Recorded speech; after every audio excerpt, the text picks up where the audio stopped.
lần thứ năm mấy con mình chỉ siwa của hem nó khác tâm an pay hem number 488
number 419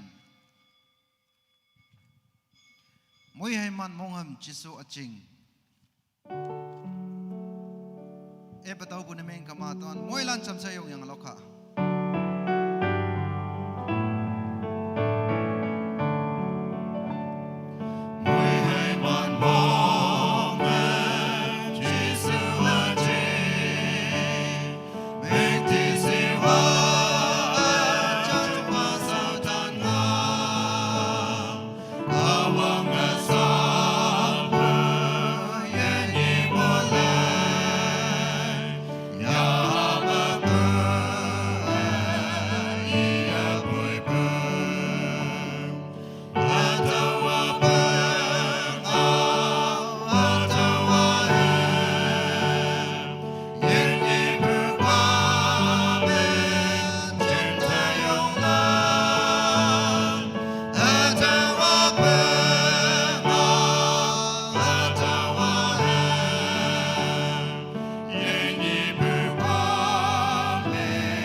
laudo wangai dido hangchingne nang wangai fai ngonang hayange yungwan ba mikti shiwa nang tang me ong deki moilan nap mai tawangshim babu dinibu speaker Reverend Pastor Mawuyang Achambu Soshan Balan Associate Women Pastor Mawuyang Achambu Soshan Yulan Associate Youth Pastor Mawuyang Achambu Youth Executive Lan Reverend Abalan Hayang Achambu Christian Kada Amailan Dini KBBB Youth Mission Project Week Taidama Omlak Chine Hangshin Kadalan Payangonang Naman Kong Kambuda Pone Yabungao Hadau China Tamnang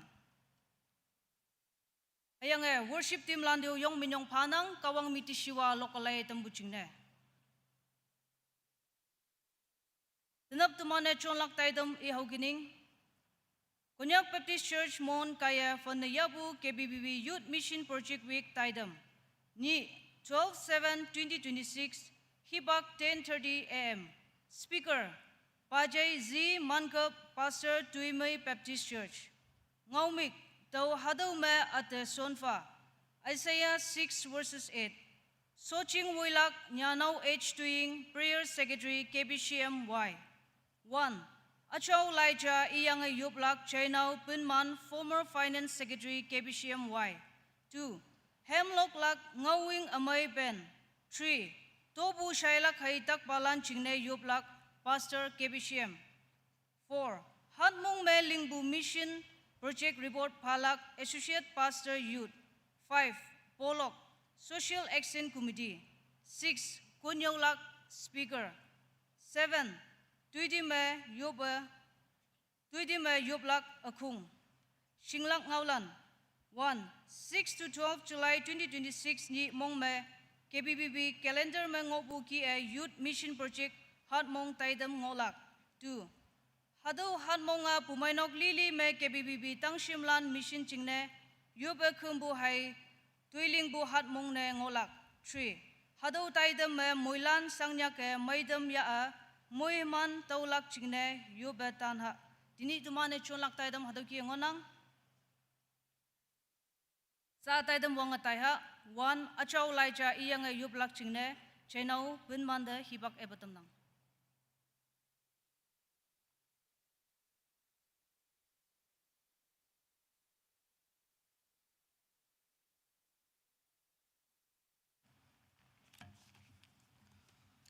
Tau tuman bay yupu hibak ya ebe laija ke inang. Tau pay me yungwan bae ibu. Tau we chai, tau we au solak. Hayang e tuman jingne au tailak. Hawande tau we jana e. Tau tailak tau sonpa. Tuman bay tau yupu hibak ya anang. Chao yin kawang nang da yobatan bu nang da yobakam mapai bu ki uba nang ni nang halan tuman nang yen e bak sai nang moy man tamme yen meye kawang tan po nang kham jing da nang da minyong falak nang da yobakam ma jin se hado ma pai ngo nang yang uba hado nang achao kham jing da pai hu du pai da nang halan nang ni lan atam Takai dene sanga shaushie, jude mong sangkan jam mong sangmu pai. Tawai muli nok me, yoi nok same, sangmu yapan ngonanga, kawang iman yende do yopoi.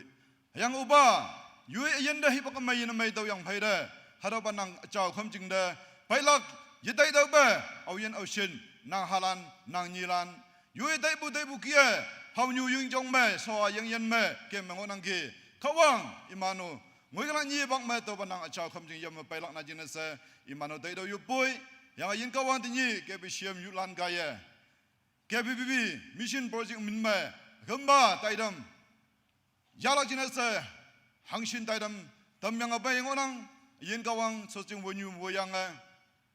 lokolai lak hayang report phalak nang ngau ya belak hado tu sho lili sai me nang chao ya ha ombu pai nang lamoi fa nang pautik ang pha yang ayin kawa nyai ne nang sausan ba nang raba kaya ang iba nang ngau ya ba la jin se tam dang ya ba ye tai bu ba sin ye se nang ida juda ya ha wo angan nang mom bu ba me ngau na tam phao se Tinyi ling lak cholak tu choli lia se yungan bakawan nang yak sar phanu phai Nazareth Jisu Christ amin me wong yu popa nang mongayo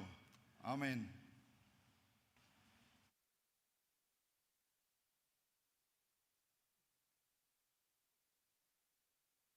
Achau lai cha iyang e yu batam bu channel de minyong panang kawang e nang ayan de moy mansi sa tai dam ni hemlock lak ngawing amai ben sa imande hibak e batam nang.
Mulan nak mai,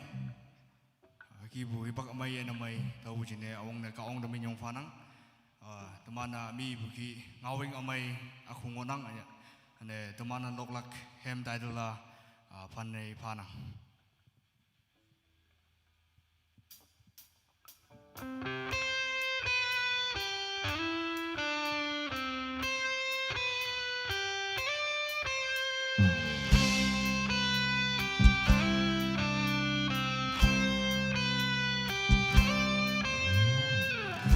Siwa yung wan kawang asay fesa may puta atapame kan bukawang kato wang dang nang tingay yasan yali mong ang kawang asay desip si buka wang dang nang ching ling bukawang 亲近的狼的情郎，爱还蛮怕，他妈的要不得难看怕，难过那个，难的手有了几个谁，爱也了你，可没有不了，要分那谁难记得。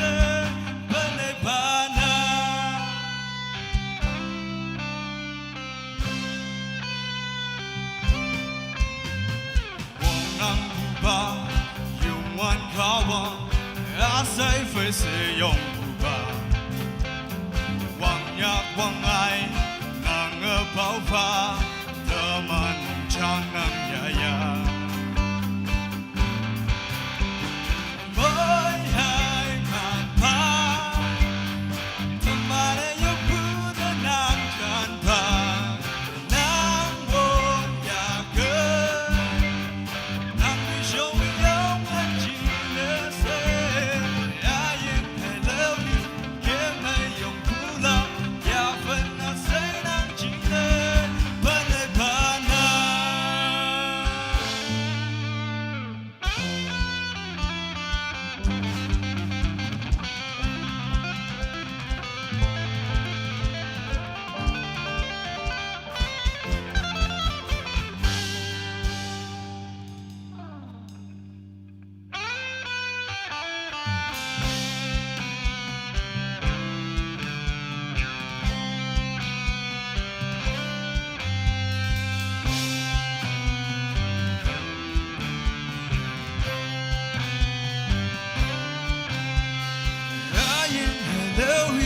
ke me yong pula ya vana sai nang jingle pane pana. Thank you.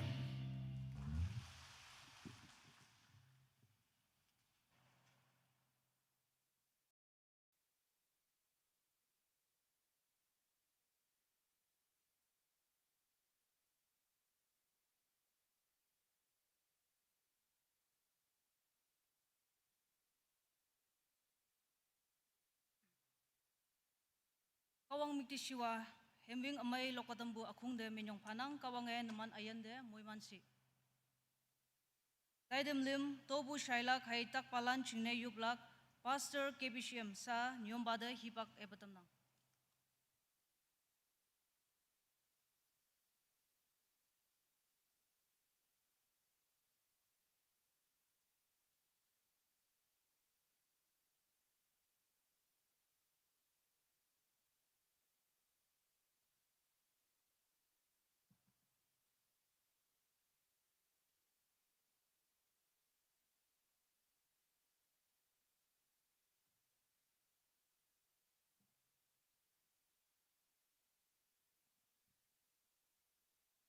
Kadong mga ibu panfong, alam lili, tebu alik, cia kong kembu yongwan bajing, taulan yongwan bajing na acau me ngonang. Temana ya abaibu, tobu nam nolak cina sausan balan ibagai. Hymn number 385.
Tanya teman fai KBBB Mission,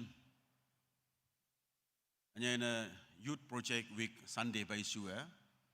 CDC Day of Prayer, Clark Theological College Day of Prayer, Sunang, Theological Institutions, NPCC Pangma, ngok bulan singna, yob bainang, tau yoma CDC ujang onang. Ayang ada CDC me, konyak pangcimo board member jana hibak fema umbu, ada ngonang. Ayang CTC graduates ma teman pumainong mengonang kawang dan menyong bufala sa ngonang bu faculty iman jing na yoblak aniu development tuiso theological tuiso jing na yalak pa yopum omlak mission activities tang shimna na hatmong melingbu hadaw phai me chai glak hayang boy sa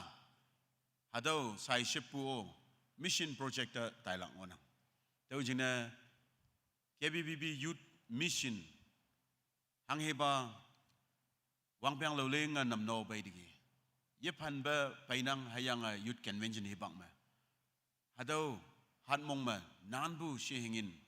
yong a crow dr painang hado bai missionaries lan wang man sonang hado ma maidam ya bu KBC members lan taman ngonang hado khong kimbu kawang yak ta sim madam missionaries lan te do tang sim lan te do CDC te do yang taman cham se yo boy pagya hallelujah achau ba ata ba yongwan ba kawang nang de minyong bo fa boy hado hat mong li li ni yichi tang simlan jingne KBBB phang ma mission project lingbu hat mong na ngoyang ge ayang teneng bu wang byang kema nam mano bo tu hingau yo ma hado o yo ong bu bong pong na myang bu nying doi ma maidam ayong ya bu ngonang tang simlan na iman wangyak wangai hibak pan nan pa kemayong budok te hado mu ombu nang kadalana maidam ayong ya bu gaya hado mission project anyay wangangoi ne damnang tanap hado chingne se kawang nang de minyong bu fa boy ayang clerk theological college principal of yang faculty staff lan ayang board members lan iman oyen ngoya bay kawang nang moy mana dampang ayang sponsor body nangobu abam do kawang nang moy mana damsi ayang CDC ma saanyo ngobu current students lan jingne present students lan de kawang nang moy man dampang alumni lan iman do kawang nang moy man dampang hekie kawang nang angjing tuiso jingne panapa ngobu institution amay jana nang juanya yalakpat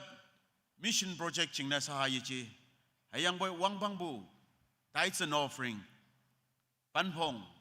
kawang nang daya bay ngonang hado shi hingin kawang nang angjing jingne jona daiwande anyay wang ngoi dampa job nang talana so pa nang mong ye amen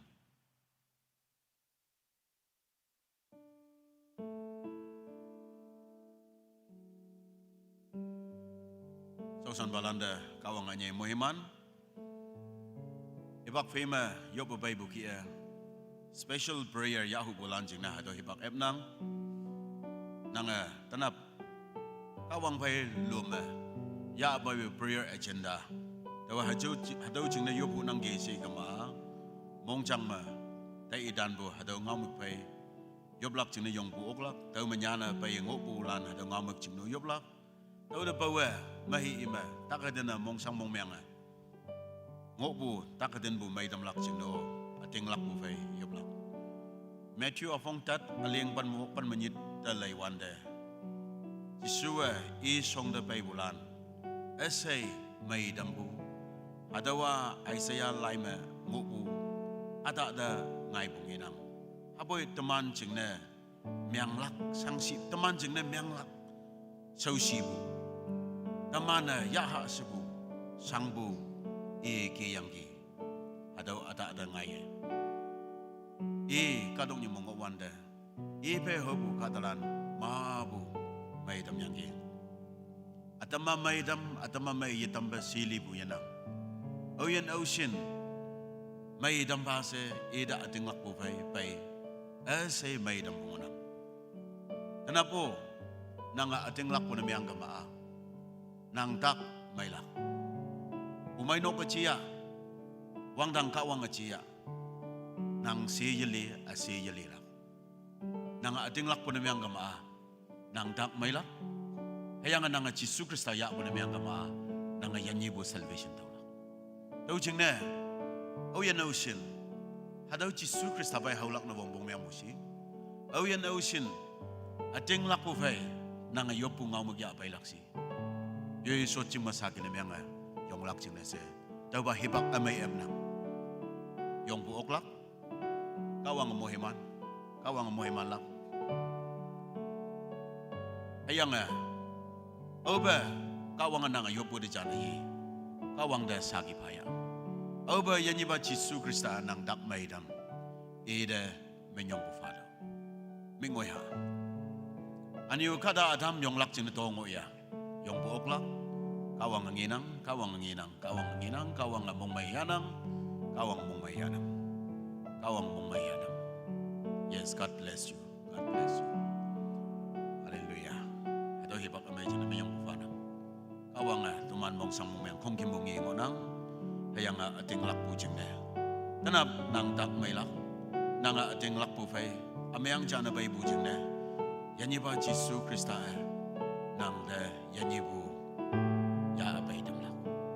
Ayan dyan bawutan mo. Hibak amay dyan na mayang nang. Tuman jam sa fanfayo po'y pagya. Hallelujah. Hallelujah. Achao ba taba yongwan ba kawang. Tanap ada ba nyu ching ma. Kawang nang song de. Yoblak ngau mek ma buya abay nam. Nang achana yibo yong ya kay. Achao ba taba yongwan ba kawang. Anyay na oyan ocean. Hibak lole ngata kasang abay dege. Yanyi ba Jesu Krista. Nang may damlak imanda lawyo damdo. O wang dang kawang nang bubu may damlak pa ang anbong pay nang etanap chun bungo do. Ayan na nang da adinglak. Wang dang kawang iman mengopo adinglak buching na. Iman mengopo tak may lak. Hallelujah wang dang kawang nang minyong boy. Ayan na nang song da bay. Ayang nang bubu may dam buya. Iman na ya buching na se. Iman tak may lak. Iman na Jesus Christ na nang ya buching na se. Iman anu. Amyang nang dachana bay buching na se. Iman na anu na damlak. Ayang iman yan ibu daw lang. Adawa kawang nang ngaw. Adaw nang ngaw ya fanyang ayan ocean ating lakubay. Kawang yoy hangginyi ese nang song na yabay nang achani ibo yong yakay. Oh wang dang kawang. Anyay na adaw ma. Nang minme nyan bay bulan. Kawang nang da yabay bu. Silim ayenda kawang nang chondo hayang nang achani ibo ngodo. Jingwang atay awan. Hayang manon. Hayang onlem. Jingye iman dama. Kawang nang yakachondo. Hayang may damba. Hayang ongwang. Takangopo. Nazareth Jesu Krista man mamaydo. Hayang oyan ocean doma. Lainnya na. Paya hangsina min ngoya bay. Nazareth Jesu Krista man ma. Nang sausan ba dawa. Jonah. Wang dang kawang nang mabu sipsi yu dam nang Jesus mama takadan bo say chow do be healed in Jesus name. Ayang oyan ocean prayer request kawang nang song da ya abay nang sipsi yak iman de chondo nang achani iba. Ayang tanap yong ngo bulan dang ba. Wang dang kawang nang minyong boy. Imana tinglak buching na. Ayang imana Jesus Krista nang ya buching na. Nang atwe ayang lingdigi. Wang dang kawang nang minyong boy. Ayang nang kadalan oyan nang ya, oyan na nang mubu may dambu, apong may daw, hayang ayan chin ba udam, iman na nang sagi palak, kawang nang mikti siwa adam lang, nang minyong fanfayo poy, dalan na soba ng mga yew. Amen, amen. Kawang mo iman.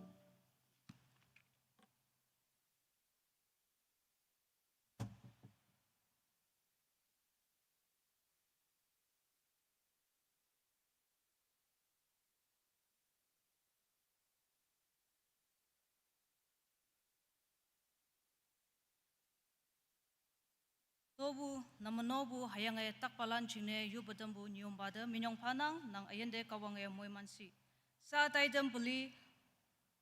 hatmong me lingbu mission project report palak associate pastor youth sa associate pastor de hibak ebatam nang.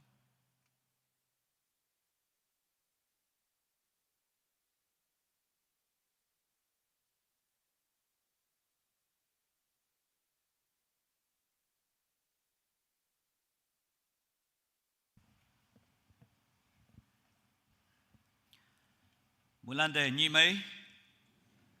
hangshin ado yut lan tai dem de tinyi bu tai dem lak china paya bai numan kongkom bu de an punya nang yang yut lan yong mong maya bu china dem nang chinda to wang simba bu tinyi bu konyo ba anyu nyom ba wo yang to me chimbu Christian amailan kawang sepsi jing ne teman moilan ne kawang te minyong faha hat pa me linglak hat pa me ling paibu report pa so me kawang te yong minyong palak atau sakija ke inang sa nyum pa yong ayu pande mind stroke na meng hat sibu kadani de ayan po pa de bu se yahama ke bu jing ne abaki aliha bu apong ya tau ba abaki mind stroke na meng aliha sibu katayan buyang se mikpiong yang ki teu jing ne sa pengo bu mek ke ke ngai nang toi kawang te minyong paya nang yahama nang de sing ne tam ngokalak chin seu yang kawang te yup kema apong pong ya tau ba stroke na meng yang stroke na meng puja se teman kadani mangmuha sibu yang berkawang ayan dam tiki awang ne kawang de minyong paya o se sa yong bulan hang sin yong ya bai numan lili kawang de minyong palak jing ne chai ne tam nang hang ne nang ne su no ok to ke me kadani de mind stroke ne meng sibu yan dam puja o se ya ngaulan saki ke pe yang ki to ke numan de kawang mikti siwa tam lak jing ne saki pa tam nang hat mong me teman ne ling bai bu atau report lilia mayang alo yeji yang bu so kono palak hatau yo me hami teman phem lok punau silan minyi pu hat me teman beat contest ngoyang ki praise and worship team ma ngai lak ungpong se teman miktak pi hatau ngonang teu kaya tau me wait pu me ngawing amai ben iman first ngai bu jing ne numan lokai se teni taitem ma tau lok pu ngonang teu kai hat mong maling puyo ma tau include na meng lak meng bu jing ne adau ngau tam nang ayang mabu jalalan tau ki bu musician anu singer mabu ngai lak jing ne yu pu macam pau se numan da tau ngau chai ne tam nang hat jam tui leng wang lak atau te hat nyu nyimu teman involve na meng samelampi mission tu ya kai leng payang ki tau yu me komedi teman komedi kongkom pu me yoyo komedi se tamangop wa tau yo me komedi wok me yoyo yapan me ling pai bungonang tau kai hat jam wang yang teman yoyo yapan ma tau mission week tu ling pai kawang ayong me lam we atau mission week ka teni akem patai tem ne tening bujing ne atau ya bungonang tau kai awang ne kawang te yong aminyong panang ni sebu pa me teman ne sangnyak ke me yong tu ling lak jing ne anyo adam hui lai klub yang sem yau lak jing ne numan noksa de pai bulano ake lingyang ki taulan lili de pangnyuha numan maitam ya bu jing ne ado mission week taitema japai ma cha se ya pai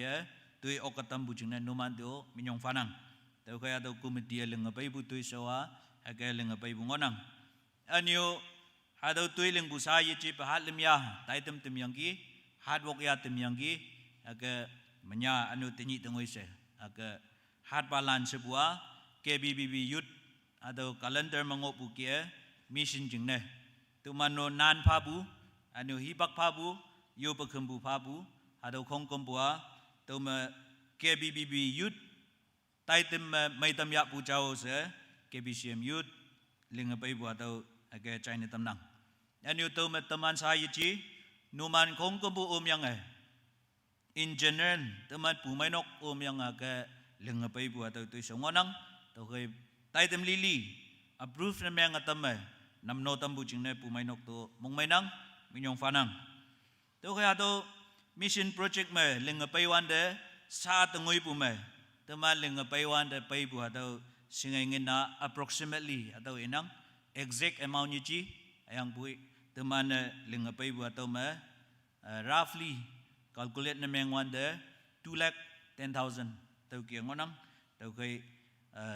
detail la ngai nyim ni sai so yang phai me report pangchim te phala kha tau report mai ngolak ayang boi tenia approximate thai panang tau kai au shine pha tu nya bai numan lili te mong mai bu atau ngau yalak pa China tamnang anyo atau mission tuiling bu chang me hat lim ya mission chang yang yup lak ching ne mai dam pha bulan yong mai yang ki ayang boi tau mai pai bulan seong sengok kalak hangi ching ne ling busi wang chai se tong bulan kata tam ngonang to teman moilan pangnyua senglak ching ne kawang kasau hampu me KBBB youth lan yong pu mai dam ayong jaya ngonang 1995 muang yang kawang kaham buat tinyi tengoi se hamnang yang hangsin lo hamlakai ado kawang pa ka ma akim yanang tau ki anu yalak pa lingat ailak nyong payong na meng kamalan kan lanlak celalan chong ya pulan lingkan linglak ado ki yapan belinglak tu inangonang tau kai ma wang peng hangsin ching ne lingpai yang hangi lingpai se ye ingolak ching ne teman molande ado mission tu ya ke lingbu chao se yalak pa tinyi tau hat pa tau report pa pu jam se wek anu ngau tamunang teman ya Bhutan into Bhutan mission Bhutan da ongai be into Bhutan meheng lingha se ling bu atau mission na 1995 me KBBB youth te ling wang yang ado ka hampu me pumai nok nga ado teman ki pumai nok chong bu atau nga ngonang enyu sa ngoi pumai nok fellowship nyit ngonang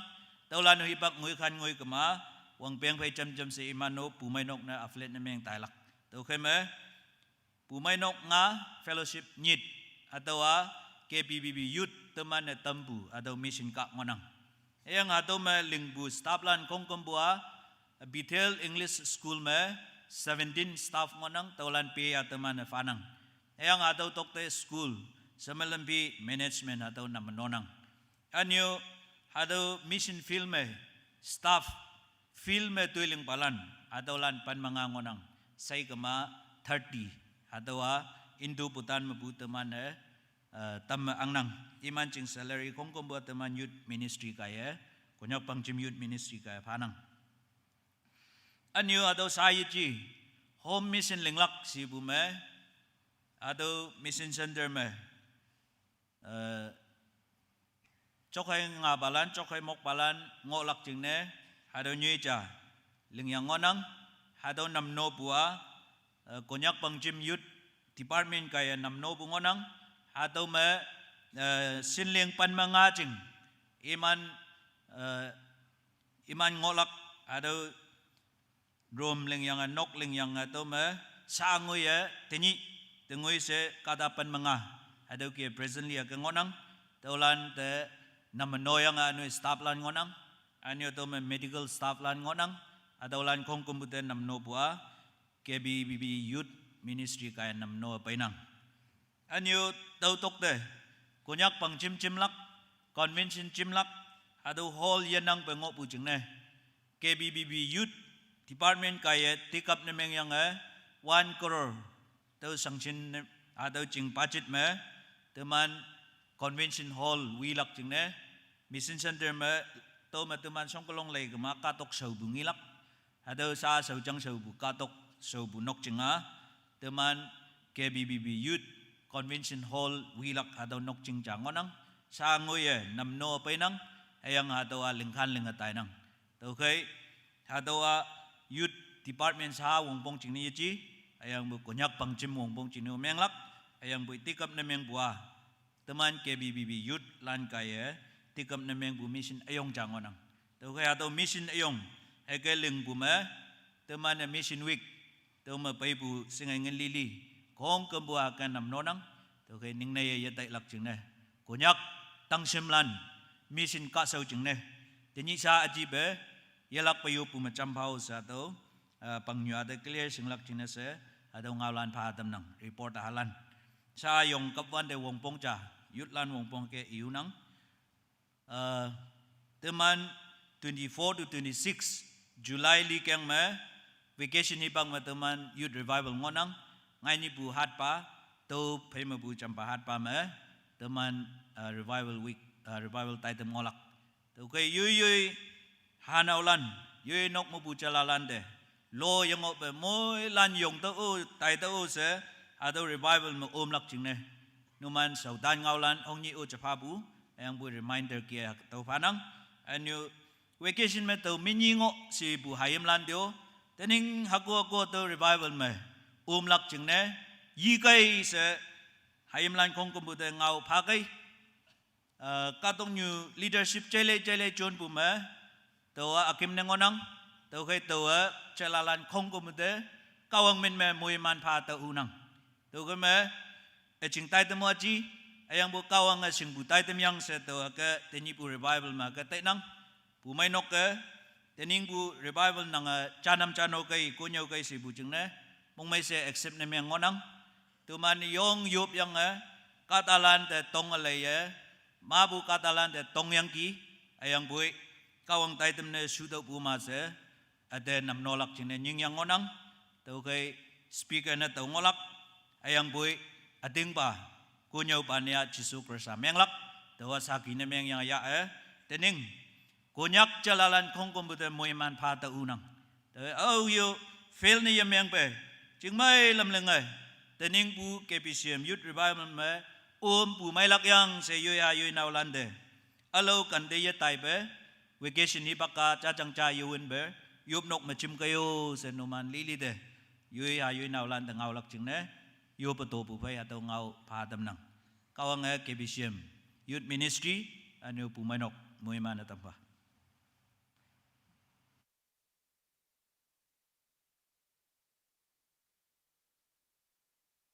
At mong malingbu mission project report padambu associate pastor de minyong panang kawange nang ayan de moy mansi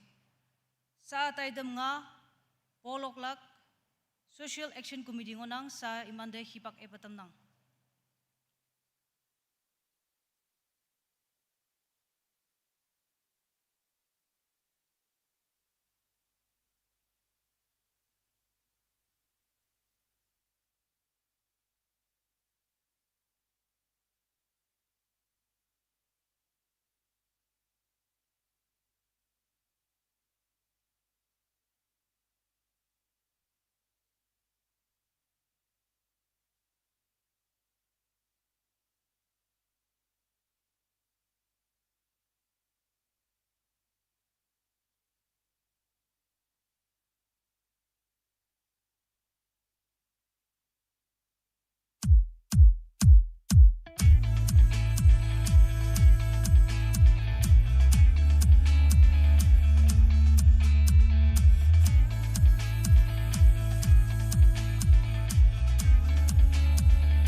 Krista kasau awaling laksi nang ya lingma nang ya yong ma au hi yong awang wi tem laksi teman dui sau ya Kristama aye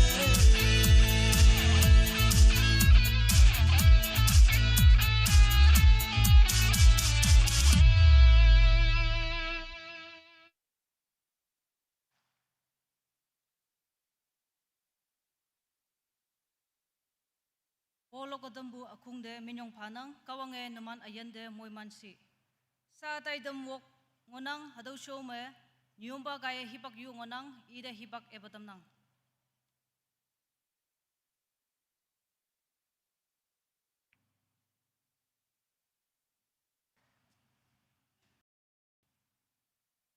Tenyibu KBBB Youth Mission Project taidam ayong ma. KBCM ma panayabo taidam chama konyolak chingnase. Teman fai shipnebu pumainok nyumbalan yoma. Pajiman kap nan tau okpuda mongmaya pumainok poni yahunang tau kami chingmalam lenge. Teman fai nyumba tanap speaker tau da lailak jenis tonang.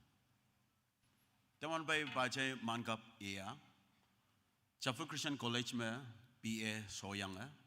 Anu Baptist Eastern Theological College Jorhat me PD Sobu Anu Kohima Pumenok me Tau Nyum Bango Wanda ia Youth Director nese Wang Piang Pan Doctor Anu Saa ia Tume Pumenok me Nyum Bana Ongongonang Tau Kema former youth pastor Anu present pastor cha Taman Kebishim Youth Land Pai Hadau Hibak ma ngau ilak pai buda mong mai pon ya pumanok hengau japa dun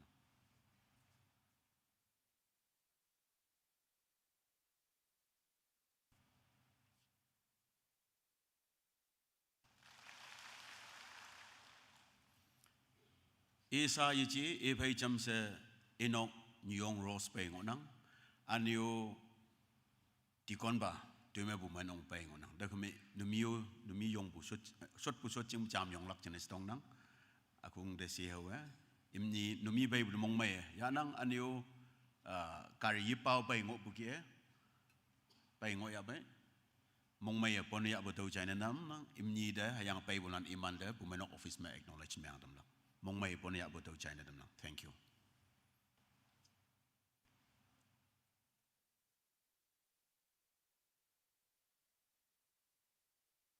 Sa tay damwok kunyolak sa speaker de hipak ebatam nang. Mulan de nap mai e city bu tenapu taidam chongyu Nyomba hayang KBCM bu kawang katalan chat halima mabu lungmailan tau mangonang numana say te wang sem panang hayang sidangi bu yong mohiman yong se tainang chat hali jingne tau pa pumenoka mongchang jalia pum teman mongchang ngo bu kia chat hali jingne tau pa yup noka heart mongchang jalia ngonang teman lili jingne se pungau adam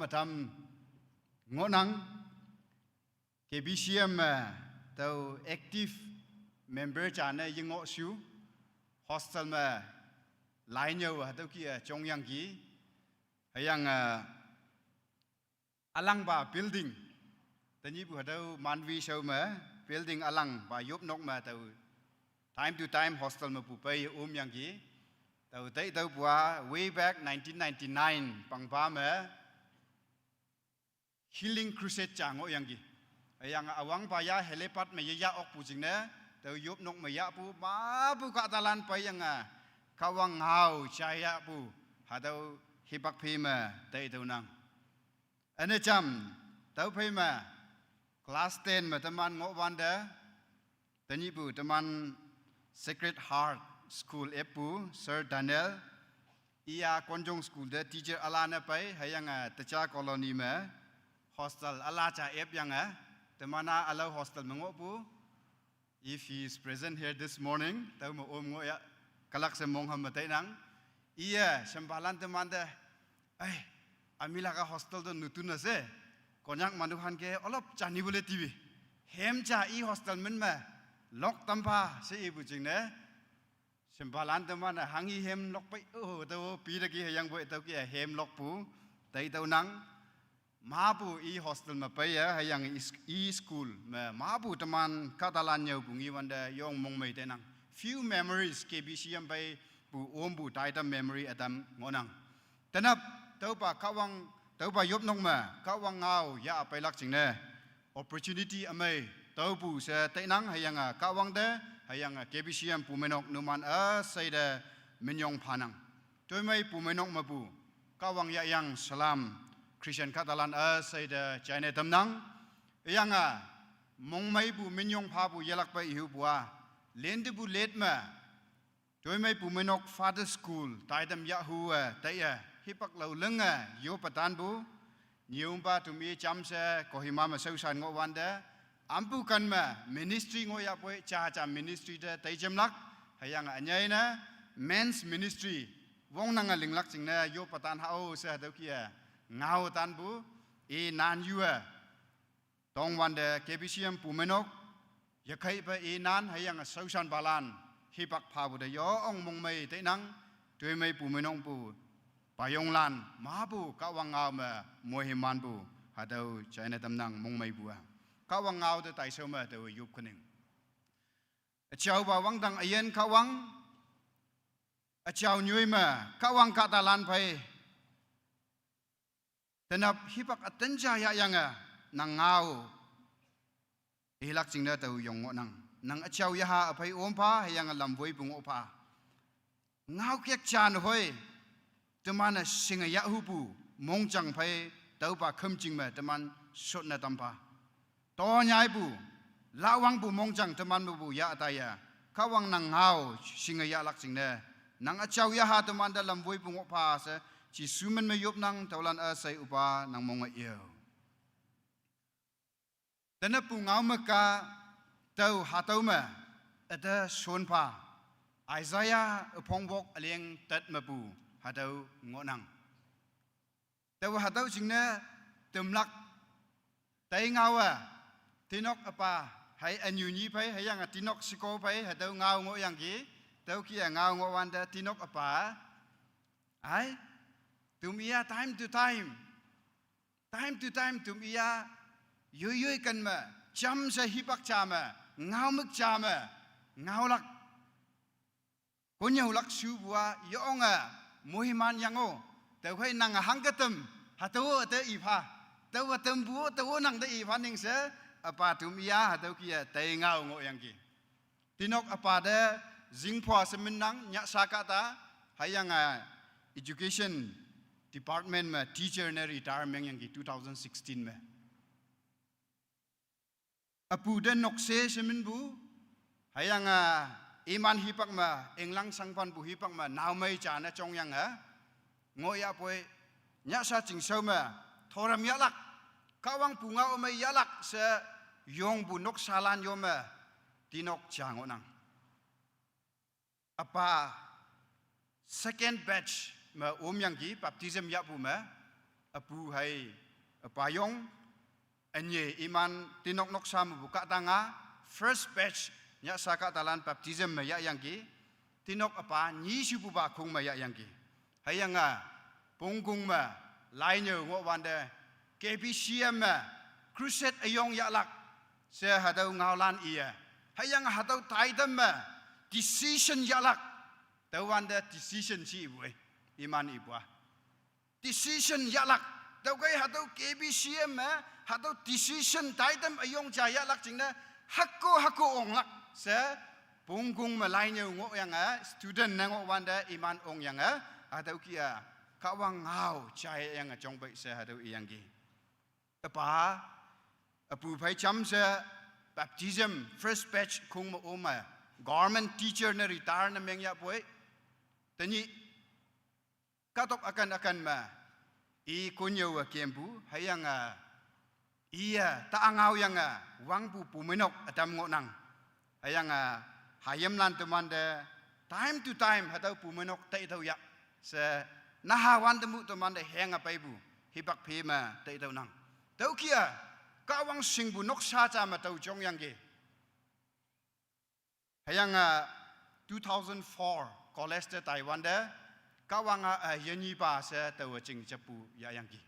from that day หาเต้านี้มาวังเต้าก็วังไม่ปูเอาเปียวยปีก็วังไปจริงจะปูก็วังโซชันลักจริงนะเต้ายงลักสีปูหาเต้าเอาเปียวยปีเต้าตมันเคบิซีเอ็มนิยมบาเด้เต้ายองมงไม่มันยงพาเต้ดังเต้าแคมอมวันเด้อียยุดปัสนังโอยังกีไอ้ยังอีไปจำเสก็หิมาโซชันลักจริงนะนิกโซชันนังโอวันเด้เต้าให้ที่นกจริงนะอียเมนเทอร์จังโอนังอินอกฮิปักพีมาข้าวังงาวมาจงบูหาเต้าตุมันใจยังกี Isaiah 6 verse 8 เลยวันเด้หาเต้าว่าตองบู question ตองบูได้จานบูนังอีนังเต้าหาเต้ามาอัตชนบ่าสิบัวงาวลีลีงาวอีบูเด้แต่ว่าหาเต้ามางอนังกีอัตชนบ่าเสอีบูงาวยจียังบอย question ตองบูหาเต้างีนังให้ยังหาเต้า question นะเต้าว่าเอาฮีชนลักหาเต้ายังกีข้าวังเต้าว่าเอาฮีชนลักหาเต้ากี้ตองบูเด้เต้าหาเต้ามาอัตชนบ่าสิบูจานบูงาวตุมันงีนังหาเต้าไล่ตะเลยวันเด้ไอซายาฮิปาหาเต้าว่าอังปาอุซยาลีบูวังเบงมาอียุงวันปังงีสิงีนังยุงวันปังงี Isaiah saw the Lord in the year when King Uzziah died หาเต้าอังปาลีบูวังเบงมาอีกะวังงีสิงีนังBible งาวไล่ตะเลยวันเด้มาบูกะวังกะตาลานะกะวังงีบูปูงาวงีนังกะวังงีบูกะวังไปเตงาวบูหาเต้างีนังให้ยังไอซายาจริงเนี่ยหังสินไม่บูฮิปักจานเมงนังไป How privileged is Isaiah to see God กะวังงีลักจริงเนี่ยอียหังสินไม่บูหาเต้ากะตานะงอนังไปหาเต้าฮิปักตะเลยวันเด้กะวังนกปูนะเมงGod as the host as the chairman of the meeting มาตายเชียงบูมาอียนกปูนะเมงmeetingอียวยยังไอ้ตะมันเอาฮิชนลักษีกะตะลานมาบูอนุมะงอนังมาบูกะวังงาวยิใจบงอนังตะมันเอาฮิชนลักหาเต้า agenda ยังแต่งาวบูตะมันหาเต้า context Isaiah อพงวกอียเลยวันเต้างีนัง Isaiah หาเต้าไล่ตะเลยวันเด้กะวังหาเต้าเอาฮิชนลักษีบัวกะวังยิสิงบูหาเต้ากะตาลันอีบูยจีให้ยังบอย someone who knows the Lord กะวังสิงบูวังตังเจียงสิงบูหาเต้ากะตาลันเดเอาฮิชนลัก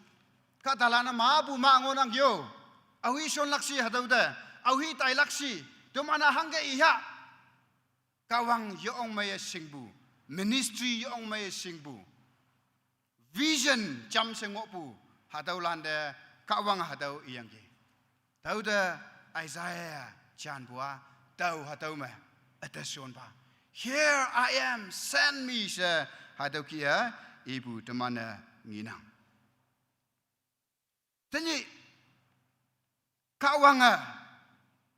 กะตาลันตมันเดหาเต้าเยลักไปอีนังมาบูกะตาลันกะวังงาวยิสิงเบลีนัง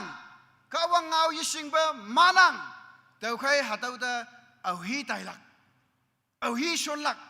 แต่มันปูไม่นกเอาฮีชนลักแต่มันชาติให้เลียเอาฮีชนลักหาเต้าแต่มันงีนังให้ยังหาเต้าเอาฮีชนลักสิบัวฮิปักงอวันเดตัวลอยไม่งอยังไปมาให้ยัง retirement ไปมาตายลักจริงนะอาตมงอยาสิบุยจียังบ่อยหาเต้า calling เอาฮีชนลักสิบุหาเต้างาวายองemergency if not now ซายจีบุนเมียงกมา maybe นางให้ยังเต้าตะมันแต่นี่เต้าตายลักไอ้ แต่นี่ตัวเงาละไก่กาวังจริงนะตัวแต่นี่ยองละไก่เสแต่มันยองบุญเมียงกับมา many soul will be perishing มาบุกตะลันอนุมามาลักหาเดงอนังแต่ไก่เอาฮีชลักสิบัว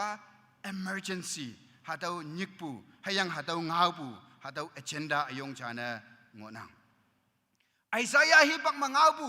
หาเดาว่า past tense ยจีแต่ว่า grammar teacher ยจีให้ยังEnglish มาไม่ยัง grammar มาเดา mark อามาโยยเตาให้ยังปูหาเดาเงาไล่ตะเลยวันเดาหาเดาว่าไอซายามาเงาปูหาเดา past tense อลังปะฮิปักมาไอซายาฮิปักมาหากเงาไปจ้าอังปะอุเซียลีปูวังเปงมาหาเดาเงาปูหาเดา past tense ยจีให้ยังปูทนี่ปูทมันเช่นตะเลยวันเดาหาเดาว่าโยองactive เงา present continuous เงาหาเดาว่าสาวเอาฮิชนลักษีMyanmar ma buka dalan ma angon nang Buddha. Assam ma buka dalan ma angon nang Buddha. UP Jingshim ma neighboring countries ma buka dalan ma angon nang Buddha. Awi shonlak hatau calling hatawa taniu teman jingna yaonga active ngonang. Matthew apong tu aleng delem phai manit. Matthew chapter 9 verse 37. Hayang Luke chapter 10 verse 2. Hataw ma pungaw ngonang hayang hataw pungaw ma chisui bua ka mata ma nya ngonang nan balan jinang singonang. Ta ma ngonang hayang boy nan balan jinang. Isaiah hipak ma Isaiah apong wok aleng tat talay wanda ma buka dalan ma ngonang hataw yen lak jingna au hi shon hano hangke I hano se ngau pu ngau hayang Matthew hayang Luke lai da lai wanda ta ma ngonang nan balan yenang si ibu hatawa maybe different word ngau ke ka chinga yan ok hayang hipaka yuyu na meng nok hayang bu hataw ngau lai da lai wanda it means the same thing tawa au hi tai hano au hi shon hano se ngau pu ngau na Matthew hayang Luke lai ma yelak pa ala pa lai da lai wan du to mana hataw nginang tani ito ya teman ka tok ma jam sebu teman nok sama jam sebu teman sempai halan ma bu ma angonang teman chat haili tang somlan cheng I wanda hibak phi ma nek phi ngaya tainang mabuka talan chokangabu ma yanga mabuka talan phonghangambu ma yanga mabuka talan toisau ngauting ma yiling okpu ngauting ma yingau okpu hadau ma wanda hadau ngi wanda yo onga mongda takatainang hadau yen lak jingna hadau ka talan da ka wang ngau yenyi bu ngau nyau lak jingna au hi tai laksi who will go temana chama laya Professor Reverend Dr. Ezamo Murea and all men is a library si ibu ngau tawa hipak pima tai tawnang tawa hipak ma ngau kek atam important lai mangi pu meng kama tawa anglak jingna ngangnang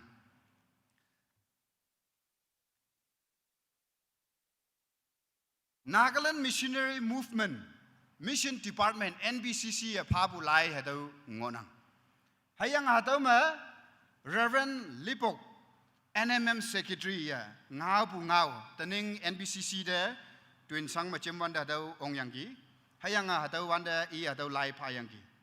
hadaw lai ma nyana ngopu temana chai bua 10,000 missionary sonlak naka 10,000 missionary sonlak si ibu hadaw hipak phema chayangki tau lai ma original document nyan pu hatau photo pha ngonang teman lilio tau nang bai konyak pangjema pumeno kong kembudah tau phe bu ai hayanga hatau tau pu lai tau hatau ma hatau inang 15 October 1977 mahabu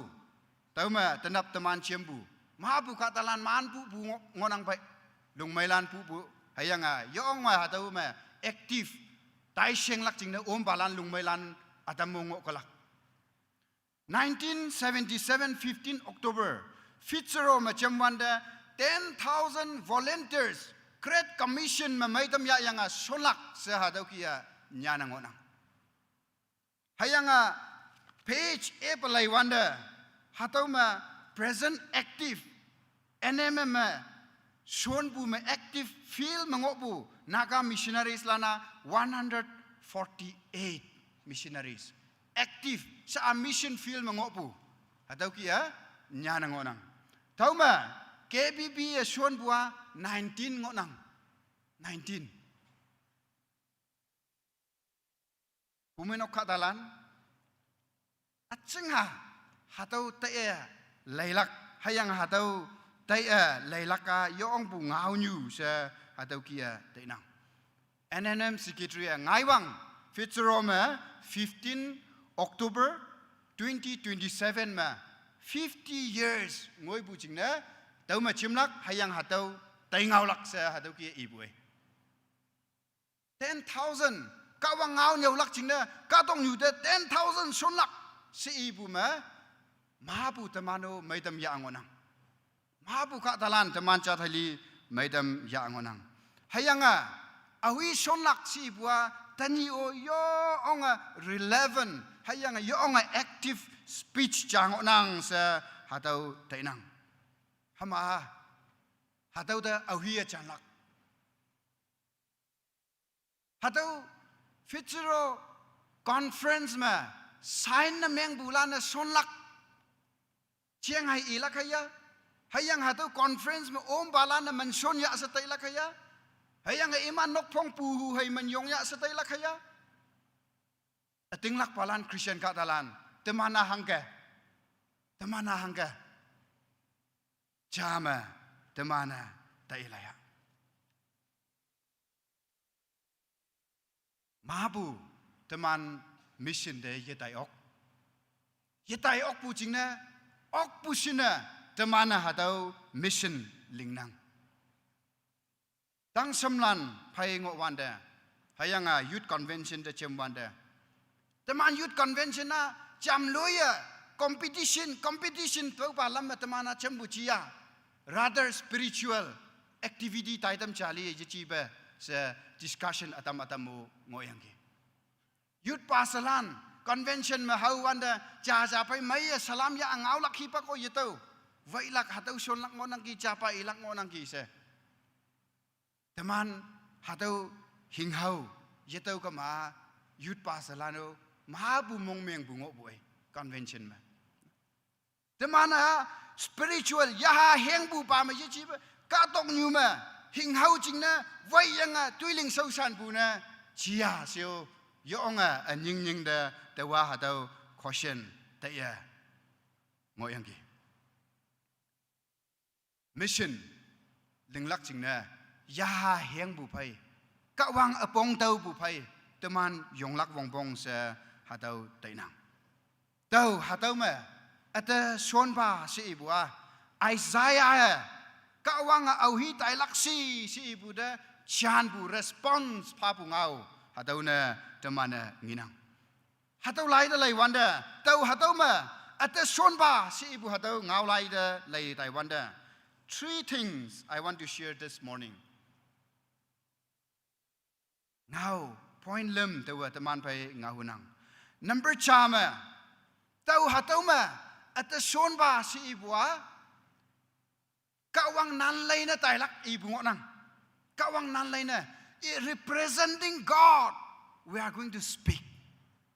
hami taman pai youth pastor hatau yang ki tawa ngau lak jing na hai yong bu kawang ngau lak na tawa saki na hai yong lak kawang taman da ngau lak si ibu hatau yang ki nang hayang atau temana as an instrument yonglak ngaulak hai God is going to use us kawang teman chon lang onang kawang angjing toi soma nang hayang atau teman maitam yalaka it is a privilege awi tailak si wanda tau tailak si yong bu hatawa privilege amai chang onang hatawa sangsi yachi hata wa toloi mai bu shot ching ang tau yang tai lak chang ibu yachi we are going to do the best thing on earth kawang ang ching ma shamai bu toi hata ling lak chang ibu ngonang hipak chama noksa vetawaya kohima ma ngowande hata kia kiam yang gi sausan baca hata yang gi apa kawang sausan ngopu I halan teman yo mau kawang sausan lak ching na cha tai lak bong bong si yo patan bu tai bu kawang ka seu ma yong ngonang a halan yo mau cha tai lak bong bong sa tai bu hayam sa kawang sausan lak ching na theological institution mengonang a hulan yo mau kawang sausan lak ching na ngai lak bong bong sa yo patan nang every generation kawang sausan lak ching na cha if not all kong ka bu chi ya po nok sa ma bu cha yong lak bong bong sa kawang da yo patanang sa hadaw iyang gi yong mong mai yong yasan yong kawang da men yong pa hayang a ching niyo hadaw yong listen a yong cha na hadaw ya yang gi teman nok sa ma singai man bu ma hakalung bu ma mi kiem man jau to wa tani teman ma bu ma mi tok pai pai hayang mi pai vai lak ching na yonga sangbu hadau cha teman ngiok nang competitive exam halak ching na hayang hadau mangai lak ching na ma bu prayer request ngonang hayang boy tawa hadau Isaiah lai wanda hayang hipak pi a ministry chang tawa tai wanda is my ministry not attractive enough to the youth hadau tawa anying da yong question na menga ta ingo yang gi tau youth pastor chana ngo yang tawa konyo ngalai bua tang samlan atam dia heng bu ngo ya pai tawa nyau bu tang samlan ka wang ngau nyau lak ching na ma bu ngai lak bong bong tawa nyau bu mai bu na menga ma hayang tawa lepu chana ngo ok bu na menga ma many youth should come in the ministry ka wang ngau nyau lak ching na ministry ma yong lak ching na ma bu yong lak bong bong sa hadau kia da yang gi churches pu menok landa hadau challenging hadau time jang onang tang samlan pu menok ka dalana teman pu menok ma pu sa ji alau da tai bu alau ma pu teman da pai bu je chi teman ma pu alau da tai bu hadau ma ngonang tanyingan ya how is our ministry pu menok ka dalan lung mailan siyong buat tawa tang samlan apai cham sebu hadau lan pai ngahu dai nang sep nyik pu ngau chalie hayang boy teman ministry da lai wanda teman ya competitive exam phalak chingna chapa officer amai taulak chingna hakalung bu shot ching mamai lak chingna business chingna ma bu toi sau chingna teman ya hadau kia yop nang hayang boy very few tawa hami example cha yang gi very few families chinma every generation kawang sausan lak chingna ngai lak bong bong si yop wa few families ngonang do your family pray for that nenok nok sa hatau kia yop yai temana kawang ngau nyau lak chingna kawang ngau ilak chingna tau hatau ma ata sonba sa tai laka the best job Semai butoya hadau ngonang living aside our world katong yu toisau ang tau yang tau kai tau mana tau hadau ma ata son pa sa tang samlan tau mana chan ok lak chia hayang lung mailan atam yoi tau seu ang tau yang sau san lak chingna tau tai lak kai here am I tau hatau ma at the sonba kawang at the sonba tawa financially already well established noksa well established tawai tawa saji kawang ang jing na yong lakai at the sonba sa ilaka dalan teman hatau ma ngoya hayang ngo kalak sa tau mongham ayong ngonang kawang ngau nyaulak jing na yong bua Isaiah jing na sa yo ong bu privilege amai cha iya ya pungonang tau tai lakai at the shon ba si bwa temana hatau teman ya ni si pu pa ma tau hatau ma at the shon ba si ilaka it need a lot of courage mong yong a yong lak yong a yob lak yong a phan a pha lak hatau hipak chana temana nginang mabu kadalan maangonang hayanga hataulan yanlak chiang ibungonang Isaiah chapter 6 1 2 3 4 mapu 8 I wonder kawanga mabu kadalan maangonang tau ka hetau ta awi shonlak si wanda Isaiah chanbu tau hatau ma ata shon ba si ibungao tani hatau calling tani hatau agenda tani hatau caution awi tailak si ibu hatau teman payo ngonang lai ipulan yoma Adoniram Judson Myanmar missionary biography hatau lai yong mong ha hatau cha tau iyangi hayang hatau lai da lei wanda 1813 ma at the age of 25 ia Myanmar da missionary na payangi tau tening 40 new bu wang peng 40 ngoi bu mabu teman society hatau ki engok tawa sao nahalan si ikalak okay nahalan ikalak I have 2 children hayam ningo nang already a father payong amai cha ministry ma yong angok nang hayang boy naha sa mahabu ka talana laikalak teman konteks hatau 25 years ma Judson na Myanmar da missionary na tayangi hayanga 37 years missionary na Myanmar mangopu hadau teman nginang in the year 1850 ma I libu hadau missionary pungao teman nginang hayang hadau Judson Myanmar da Taiwan da Myanmar ma sausan ngo wanda inok noksa sangbu hadawa yayang lakna hadau kia without tears mikpi yang ngai ba hadau pungau ye I oklak na ngonangai missionary sausi puchang I wanda maybe teman noksama toloi mai bu noksama teman wangangoi bu hadau khonggam bu ang dau yanga taina ok teman kawang sausan laksingna Judson Myanmar da missionary tahwanda ia hangga ye ibu jingna tai bu hadau option ba yichi ayang boy America ma well developed country chama ngo chong yanga I will go as a missionary kawang ngau nyaulak jingna tau tai lakai sa tai bu hadau saki temana nginang maybe teman missionary na tai lak jingna kawang ngau nyaulak jingna teman yong wanda teman sang bu hauna ok teman sausi bu hauna ok teman mekpi ngai lak hauna ok sinyau bu hauna ok maybe even persecution hauna ok ayang boy Paul ibu kia teman jingnia atinglak palan teman jingnia kawang bai ngok bu basemai bu ya ni kawang kadok nyu mahakalunga kadok nyu mawangang ngoi ngok bu phaya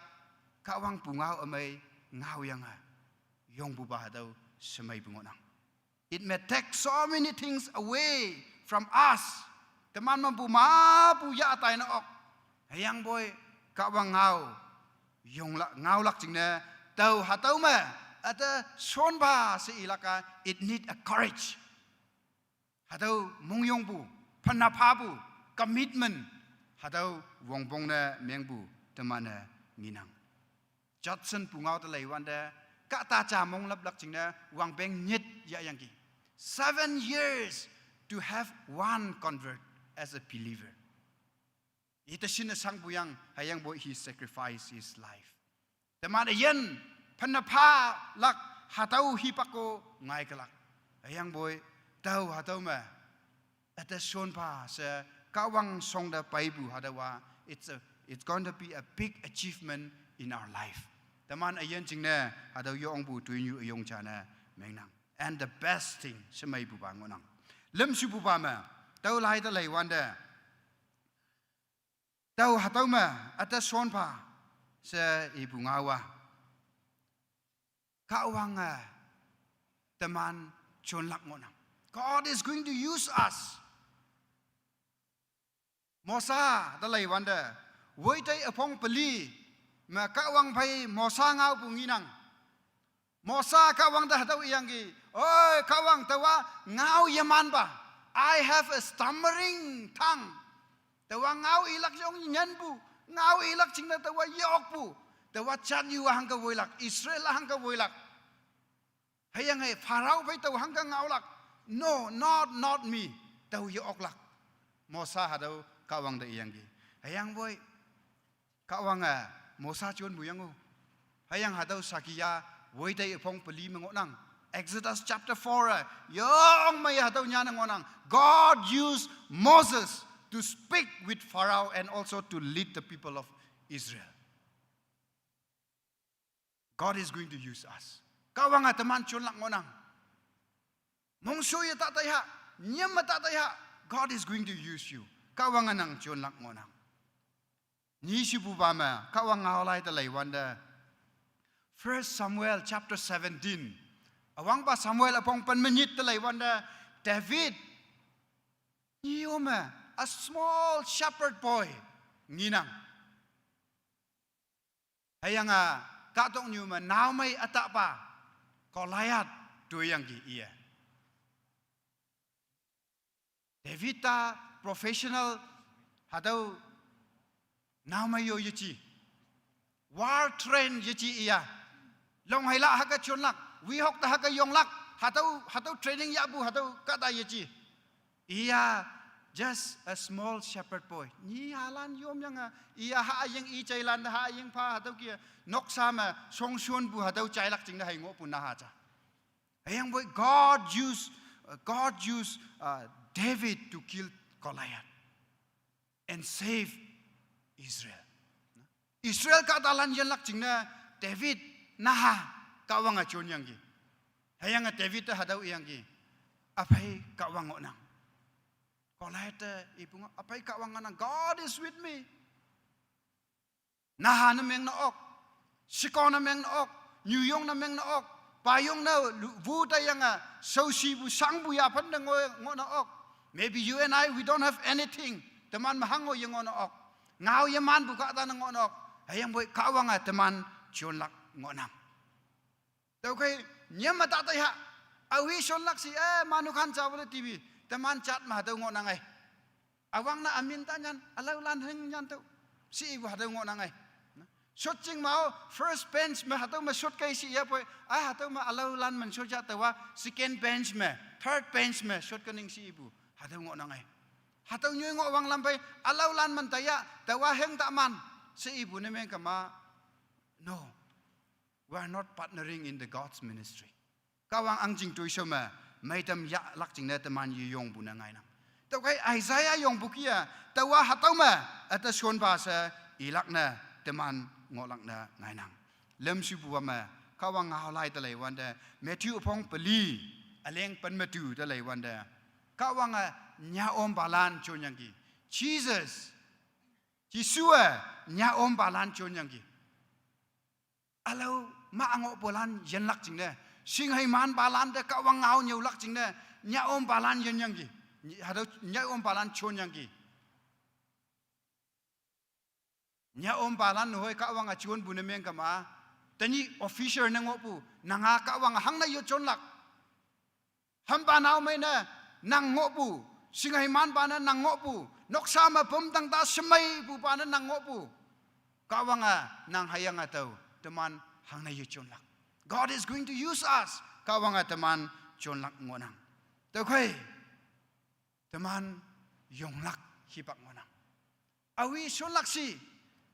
ma pu ta nya ngonang nan palan jenang si bunga tau hatau ma atas chon pa Isaiah yong bukia tau hatau ma atas chon pa se ilak jingna nang hayang atau teman yong oklak sia What is in your heart nang mong chang ma hangingo nang ki. What are you going to respond to the calling of God? Kawang anyek pu ma, kawang social lak ching na, kawang ngau nyau lak ching na. Maybe one time, hipak chan chi na ok, or maybe 2 years missionary na, or maybe just a short testimony. No, saki cha palak ching na. Revival Taiwan de, kata atam revival Taiwan ma alau kanda tayang a minute nyilam saki palak ching na, kawang ngau nyau lak ching na, nang hayang atau teman tai lak ching na yong lak chia. Teman kawang ngau de chana, tau hatau ma atasion pa sa teman yong ok lak chia. God is looking for all our heart. Kawang a teman mong chang yam nang. Hayang a atia hatau ngawa yong tak nanggi. Hatau mong de yong tak katay nanggi. Hatau ngaw lai de laywan de. 1977 में 10,000 volunteers shonlak si iyang present mission field mangopwa 148. Tanap ngawlak ching na sa temwan de hataw lai de tokalay yang gi tawa. Tanap taw hataw NMM missionary lancheng ibwa konyak teman chat yue NMM 10,000 missionary shonlak si ibu ma teman chato mai tam yalak se chan yang hayang hataw ki tay ngaw yang hataw mission week nam nobu pungao chayang gi lungmailan mabu hayang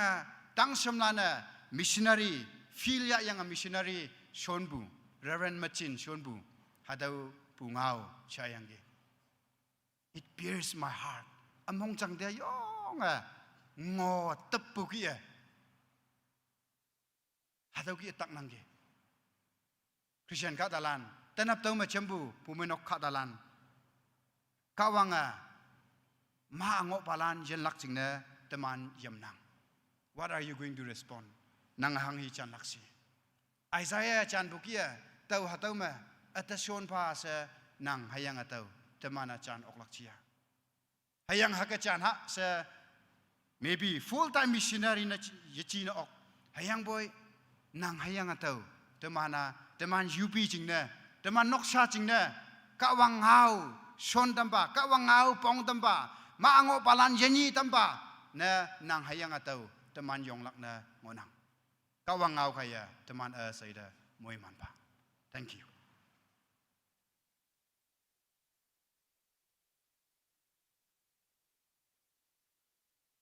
Kawang ngau yong may kuy niya nyaw tambu speaker de minyong panang kawang nang ayan de moy mansi.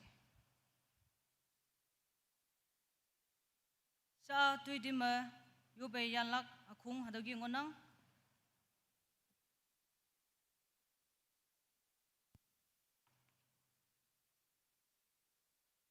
tuy di ma loklak hem 476 batangge 476 Hadaw mo bongbong ngao cha tenap offering shaiwan de kada tam mistake na mengyang hadaw offering box ma mobile Nokia mobile taw ngonang taw kay abu nyu abu ba kay payang umanok office pa yalak chine ngao China tamnang ebe ngop una meng gama mulan cham si yong kay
tuidi me yo be yan lak akhung onang sa yo pu ngaumik haduki ikenang. One me KBBB Youth Mission Project Week taidam hatlam ya mawang yang dini akim dengui se yong maya ya so dum jine kawang da wang pa ne minyong pha haduki yo pha hayang ngaumik ni sibu baba dini bu speaker hayang aging ministry jingne moi man amai ayong amai yo pha ngamik lim sibu bama sa haming pastor associate pastor gayo ngawang ki 24 to 26 ni teman youth revival yalang onang hada revival yong maya ya oklak chine lamoi tam phau se hada ngamik lim ya yang hayang amen se ilak chine tini bu speaker de nan penga tamnang mulan hada ngamik lim ya yang yo pha chào yang ayen kawang kawang chine nan tang pha pai sepsi nam chine bana ya ya nam chine bana na pau tipe nam pai ma tam be chine bana kawang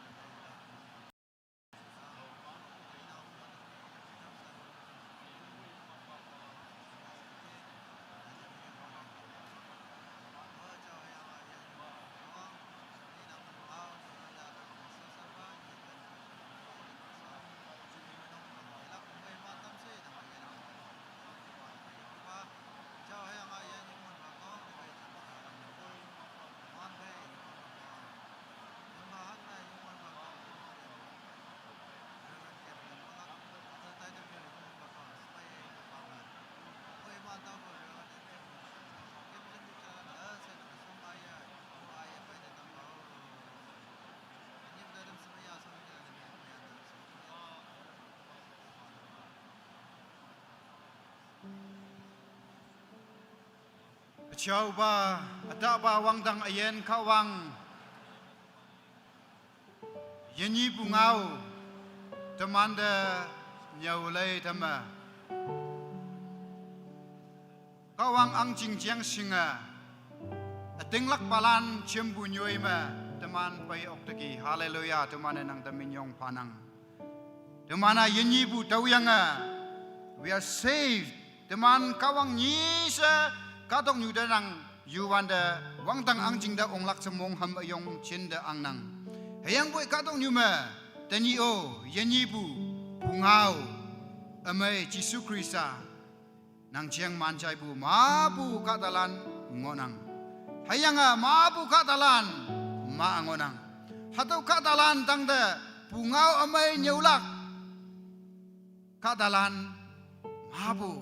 ngai ni tamba kawang ngau ma nau mai lan ngai tam phau se kawang nang de yo patanang yungwan ba kawang Isaiah yong bukia tau hatau ma ata son ba se yong oklak nanga teman de hadau mongchang yakai wang dang ayan kawang tenapu yo pakambu taidam soyanga sachi yuyoi tuisau de yui nok de yirang hat mong malinglak tuisau lan yungwan ba kawang nang de panapanang ayang pumenok katalan tinglak palan sai pai nang chingmai chen de bungo sio se chi sumen me yup nang taulan sai upa nang mong yo